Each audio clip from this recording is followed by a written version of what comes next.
Vamos en este vídeo a ver cómo entrenar distintos modelos de reconocimiento de patrones.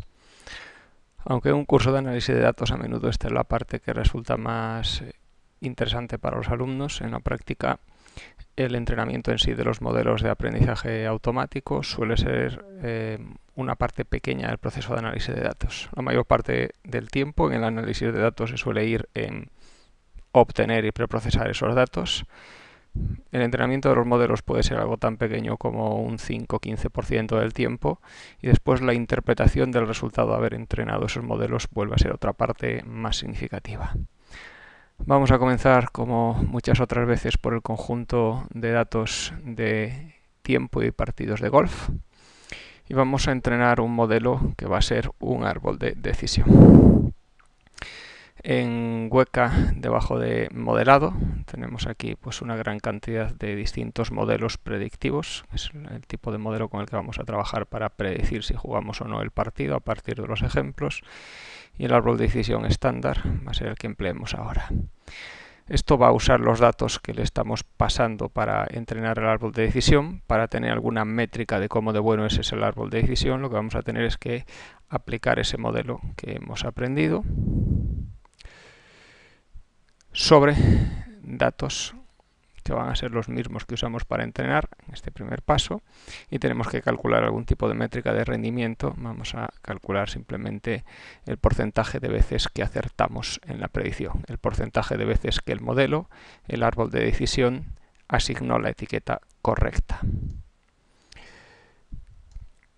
Esta forma de trabajar con los datos realmente es la forma que nunca deberíamos hacer, porque vamos a aplicar el modelo sobre los mismos datos de entrenamiento. Los mismos datos que uso para entrenar árbol de decisión son sobre los que aplico el modelo. Estoy favoreciendo sobreentrenamiento, estoy favoreciendo memorizarme los datos. Si ejecuto esto, pues veo que he acertado en el 100% de los casos. Aquí tengo una matriz de confusión. De las 5 veces que la realidad es que no jugamos, las 5 predije que no íbamos a jugar y ninguna dijimos que íbamos a jugar el modelo. Y de las 9 veces que había que jugar el modelo, las 9 veces predijo correctamente que íbamos a jugar. Acertamos el 100% de los casos. Es ridículo que solo a partir de 14 partidos de golf estemos acertando el 100% de los casos. Y aquí vemos el resultado del árbol de decisión, que es el mismo que tenéis en los apuntes de la asignatura. Una validación un poco más correcta debería de evitar el error de aplicar el modelo para medir su rendimiento sobre los mismos datos de entrenamiento. Voy a seleccionar todo este montaje, clic derecho copiar, clic derecho pegar, y voy a introducir un paso adicional que va a consistir en dividir los datos originales en dos subconjuntos, el de entrenamiento y el de test. Para ello uso el operador split data. Entonces esos datos se van a dividir en dos subconjuntos, y en las propiedades, en los parámetros del operador, pues voy a indicar cómo se hacen las dos particiones. Quiero una primera partición que incluya el 70% de los datos y una segunda partición que incluya el 30% restante. Típicamente se suele usar un porcentaje mayor de datos para entrenar que para validar. Se usa pues el 60, 70, 80% para entrenar y el restante para validar. Son valores típicos. Si ahora miro cuál es el rendimiento del modelo, el modelo lo voy a mirar no sobre los datos que estoy usando para entrenar, sino sobre el 30% de los datos que no he usado para entrenar, pues ahora me dice que el rendimiento es el 50%, que de los, en este caso, pues 4 muestras, 4 instancias que he usado para validar, he usado 4 para validar y el resto para entrenar. Pues en una ocasión que no había que jugar, he dicho que no había que jugar, pero en otras 2 veces que realmente yo he predicido que no se jugaba, sí que se jugaba. La realidad es que sí. Y solo para una vez que sí que se jugaba, pues correctamente he dicho que se jugaba. Entonces aquí veis que tengo una estimación completamente diferente del rendimiento del modelo. ¿Cómo de buena es esa estimación o no? Aquí todavía depende de la suerte. Yo he dividido en 70-30%, esa división se está haciendo de un modo aleatorio. pero dependiendo de cómo se haga, pues yo podría obtener estimaciones diferentes de cuál es el rendimiento real de ese árbol. Si yo cambio los porcentajes o si yo hago que cada vez se seleccionen distintos datos de un modo aleatorio diferente, pues voy a poder obtener distintos valores de ese rendimiento, y realmente no sé si esos valores están correspondiendo con situaciones en las que he tenido suerte y he obtenido un rendimiento alto, o situaciones en las que he tenido mala suerte y estoy subestimando el rendimiento. Entonces, la forma más correcta de hacer la validación es, en vez de simplemente probar una vez con un conjunto de datos, probar múltiples veces. Y para ello yo puedo emplear el operador de cross validation. Voy a buscar por false. ¿Vale? La validación basada en pliegues, en lo que consiste es, por defecto va a usar 10 pliegues, pues 10 veces va a usar el 90% de los datos para entrenar y el 10% para validar, variando que 10% se emplea para validar en cada una de las 10 ejecuciones. De ese modo voy a ejecutar 10 veces el algoritmo y voy a tener realmente 10 medidas de rendimiento. Me voy a meter dentro del operador. Es un operador alineado que tiene dos partes. En la parte de la izquierda es el modelo que entreno y en la parte de la derecha es la validación. La validación, lo que voy a hacer es aplicar el modelo sobre los datos, y estos datos de test van a ser, como estoy usando la validación de 10 pliegues, pues el 10% de los datos que no he empleado en el entrenamiento. El 90% de los datos restantes van a estar disponibles en el puerto TRA de training, y esos datos de entrenamiento son los que usaré para entrenar el modelo. El 10% restante se usan para validar, y repetiré esto 10 veces. Y voy a conectar pues la salida rendimiento de este esquema de validación. Aquí estoy viendo que me dice que el rendimiento de este modelo pues es 30% más menos 40%. Es un valor bastante realista. Solo tenía 14 partidos de golf. Es muy difícil aprender algo real a partir de un número tan bajo de partidos de golf. Y ese valor tan amplio, o sea, podría tener el modelo que tengo podría acertar desde el 0 hasta el 70%, pues es un valor más realista que el que yo he podido obtener aquí, o definitivamente que el que he obtenido aquí, que sé que estoy memorizando los datos y estoy sobreentrenando.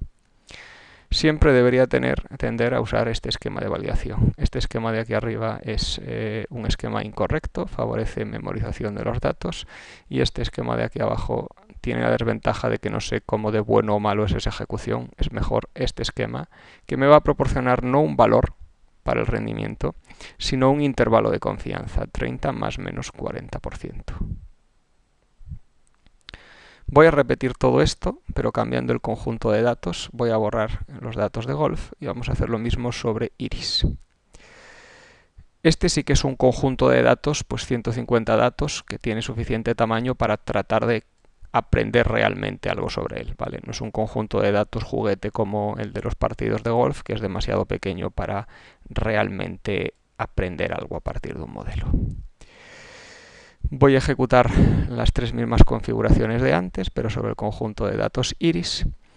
Y en este caso, pues cuando he validado sobre el conjunto de datos de entrenamiento, el rendimiento es 98,6%. Solo hay dos flores que han sido incorrectamente clasificadas. Una flor que era iris visicolor, que predije iris virginia. Una flor que realmente era iris virginia, que preduje visicolor. Si me voy al esquema de dividir los datos en conjunto de entrenamiento y de test, pues mira, en esta ocasión he tenido suerte y me ha salido el 100%. He seleccionado 45 flores para validar y las 45 las he conseguido clasificar correctamente. Ha sido una ejecución donde ha habido suerte, pero no siempre tiene que ser así. Y cuando he hecho validación con pliegues, pues me dice que el rendimiento real que puedo esperar del modelo es un 92 más menos 9%. Ese intervalo de confianza es donde el 95% de las veces va a quedar el rendimiento real del modelo. Si yo, por ejemplo, cambiase parámetros del árbol de decisión y no aplicase poda, no aplicar poda lo que va a hacer es favorecer sobreentrenamiento del árbol. Lo voy a hacer en los tres esquemas. Al no podar, estoy favoreciendo sobreentrenamiento.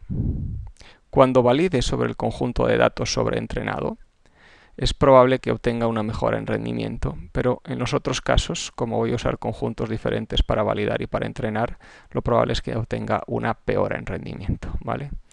Aquí más o menos el rendimiento ha sido similar, pero en este caso sí que ha disminuido, porque al no podar he sobreaprendido sobre el conjunto de entrenamiento, y en este caso he incrementado el rendimiento del 98 al 100% porque estoy favoreciendo que el árbol se memorice los datos.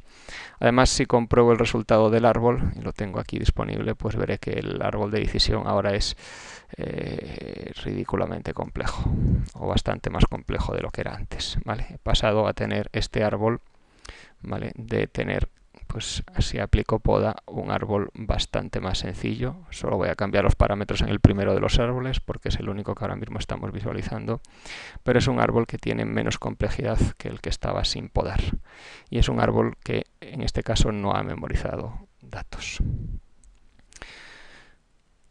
Voy a borrar los esquemas de arriba porque el más correcto para validar modelos es el de abajo, y vamos a trabajar con el esquema de abajo cambiando el modelo. Me voy a meter en el operador de validación basada en pliegues y vamos a usar, por ejemplo,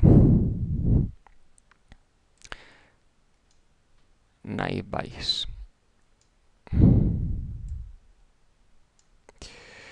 Si uso naive Bayes, voy a conectar el modelo a la salida del proceso, que no lo estaba visualizando en el caso del operador de 10 pliegues.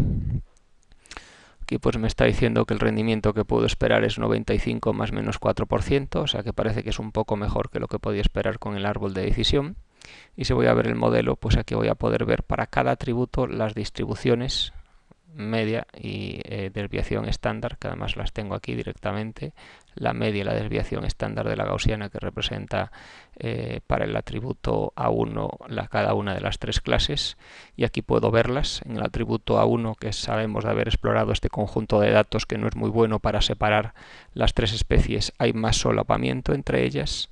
Lo mismo pasa en el atributo A2, donde están muy mezcladas, y los atributos A3, donde visualmente ya veía los datos más separados, tienen gaussianas que en el caso de iris etosa está totalmente separada a las demás, y en el caso de iris virginia y versicolor pues tienen un nivel de solapamiento más bajo. Si hago esto sobre datos discretos, el conjunto de datos Golf tiene datos que son etiquetas, pues cuando vaya a ver las distribuciones, lo que voy a ver en el caso de aquellas que sean continuas veré las gaussianas, pero en el caso de aquellas que sean discretas voy a ver tablas de probabilidad discretas, igual que aquí. Aquí estoy viendo, pues en el caso de value equal ring, ¿vale?, la probabilidad del no y del sí. Esto no es una media y una desviación estándar. Para la temperatura sí que voy a tener una media y una desviación estándar, pero para el caso de aquellas variables que fueran etiquetas eran probabilidades discretas. Vamos a cambiar esto por iris, simplemente porque es un conjunto de datos pues más realista, y podemos brevemente usar otros modelos, por ejemplo una red neuronal.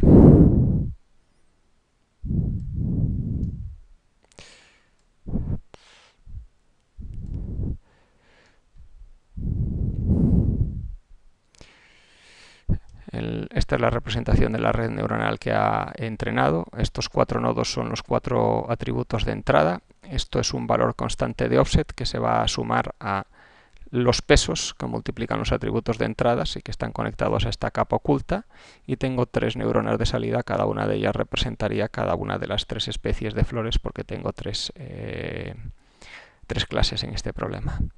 Y aquí tengo pues la tabla de confusión, y tengo un rendimiento bastante bueno, quizás incluso mejor que con la red bayesiana y con el árbol de decisión. Puedo configurar aquí el número de capas ocultas. Por defecto ese número de capas lo calcula automáticamente RapidMiner, pero yo puedo decir que quiero una capa oculta donde haya 8 neuronas y que quiero una segunda capa oculta donde tenga 12 neuronas, y que quiero una tercera capa oculta donde haya 6 neuronas. Entonces ahora la red neuronal que obtendré en el entrenamiento va a tener esa topología. Es una red más compleja que en el caso anterior. ¿Vale? Esta tendrá 8, tendrá las 12, tendrá las 6 que he pedido. En todos los casos se añade un offset. Sigo teniendo 4 de entrada más la de offset y sigo teniendo 3 de salida.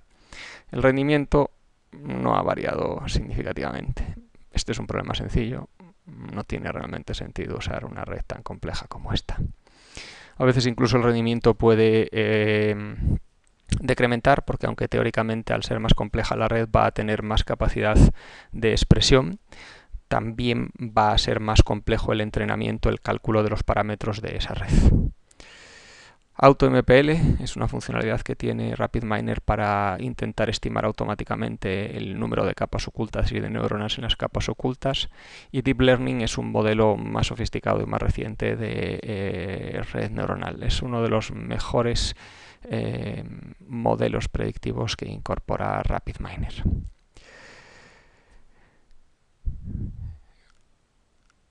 Si habéis instalado el plugin de Weka,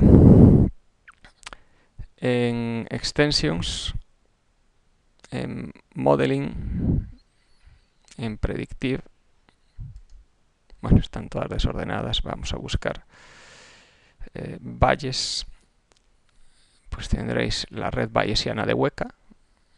Es algo que no soporta directamente RapidMiner. La red bayesiana por defecto, veis que bueno, aparece el operador en blanco porque no es un operador nativo de RapidMiner. La red bayesiana que por defecto me va a calcular simplemente conecta la etiqueta con cada una de las clases. Si hago clic aquí, pues podré ver tablas de probabilidad discretas que han sido calculadas. Siempre va a usar esta red bayesiana tablas discretas, ha discretizado las variables. Si hago clic en cualquiera de ellos, pues podré ver las tablas de probabilidad discretas. Aquí tenemos la de otro nodo. Esta topología realmente es equivalente a Naive Bayes. Si seleccionamos aquí las propiedades y cambiamos este K2 por TAN, Tree Augmented Network, vamos a tener una topología un poco más sofisticada, donde tenemos un árbol. El árbol aquí sería A1 conectado con A3, con A4, con A2 y la etiqueta conectada con todo el mundo. Dicho esto, el rendimiento más o menos es el mismo que el del resto de los modelos.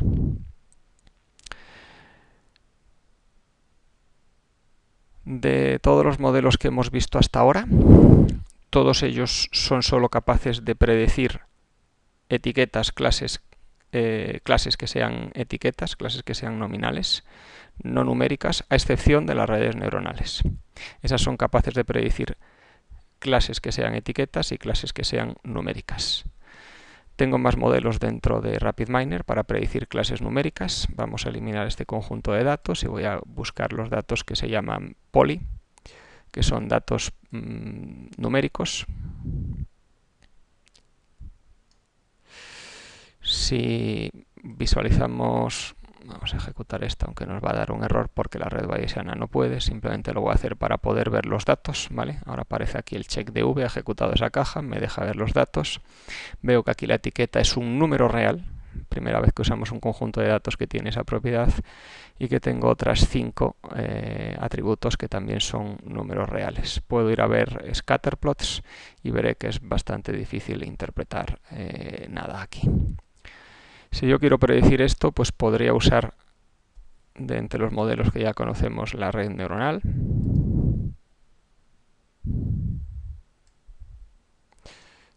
Cualquiera de los modelos de red neuronal os va a permitir predecir algo que es numérico, pero en este caso el cálculo del rendimiento no tiene sentido hacerlo en base a accuracy, en base a cuántas veces, a precisión, cuántas veces yo he acertado, porque cuando estoy prediciendo un número no me importa necesariamente predecir exactamente el valor de ese número, sino estar muy cerca. Si yo he dicho que la presión arterial de un paciente iba a ser 131 y es 130,05 en realidad, es una predicción muy buena. Entonces, típicamente en este caso, lo que usamos, más que la accuracy, es el error, ¿vale? En una guía de performance, que es el error cuadrático. lo que va a calcular es la diferencia entre el valor numérico predicho y el valor numérico real. Y por ejemplo, para la red neuronal, en este caso, si voy a medir esa medida de error, es 22 más menos 11. ¿Vale? Es un error bastante bajo para este problema. Puedo predecir esto también usando, pues dentro de los modelos predictivos, si me voy a funciones,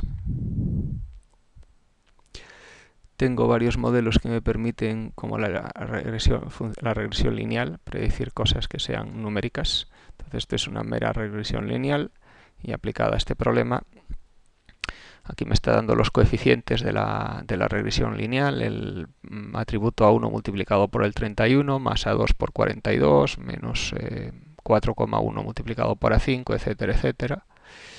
Y si voy a ver el rendimiento, pues veo que es peor que la red neuronal, ¿no? Esto es 82 más menos 13. La red neuronal tenía mejor rendimiento, probablemente porque este problema tiene no linealidades que no es capaz de capturar la regresión lineal. Si a lo mejor intento una regresión no lineal, una regresión polinomial donde va a haber términos cuadrados, pues quizás mejore un poco el error, aunque es fácil que la red neuronal siga teniendo un rendimiento mayor.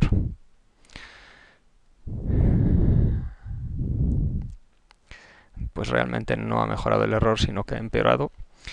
Teóricamente, la regresión que he usado, que va a incluir la posibilidad de tener términos cuadrados, aquí A1 sigue siendo lineal en A1, pero es cuadrático en A2 y en A4, en A1, A3 y A5 has elegido que lo mejor era lineal. Teóricamente esto debería tener más capacidad expresiva, pero al meter no linealidades en el modelo, la estimación de los parámetros es más compleja, esa estimación numérica puede ser menos precisa y al final obtengo menos error.